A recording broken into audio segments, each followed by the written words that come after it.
Mother's Day, Mother. Happy Mother's Day. Thank you, anak. Love you. So, I have some questions for you. You can answer this in Tagalog or English.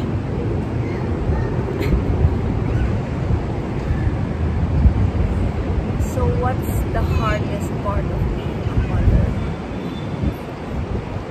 In my life, the hardest part of being mother is that when you raise children.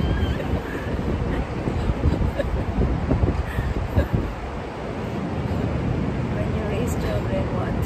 When you raise children, They raise you too.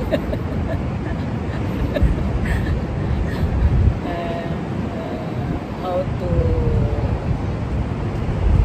take care of them, to grow.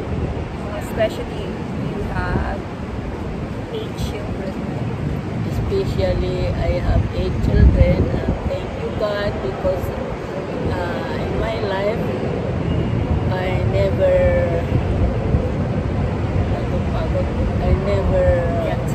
get tired.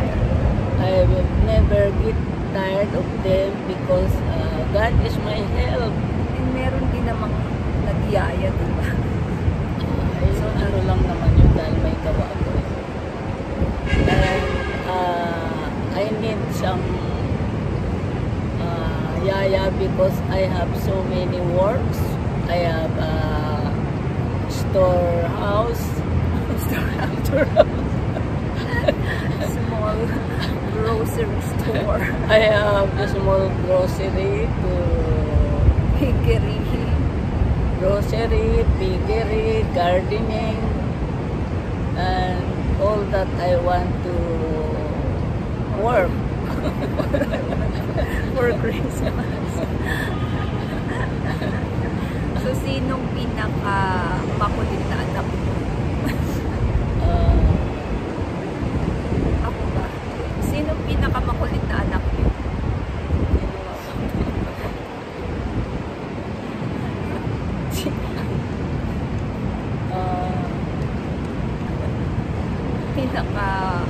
Pinakamalaki nung lumabas. So, yung pinakamalaki lumabas? Yung pinakalaking lumabas. Yung tumatakbo. yung tumatakbo. Sino? Yung pinakamalaking lumabas na baby ko ay si Ranel, si Tess. Yung may labas pa sila. Pero ngayon, Tess, si Ranel.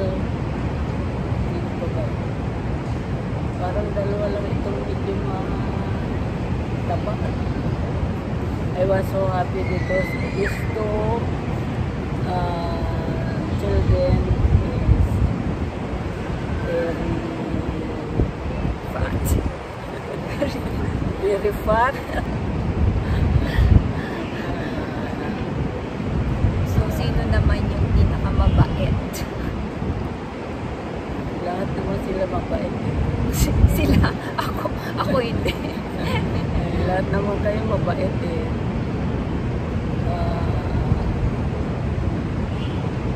Hindi ko naranasan kasi sa 8 anak ko, hindi ko naranasan yung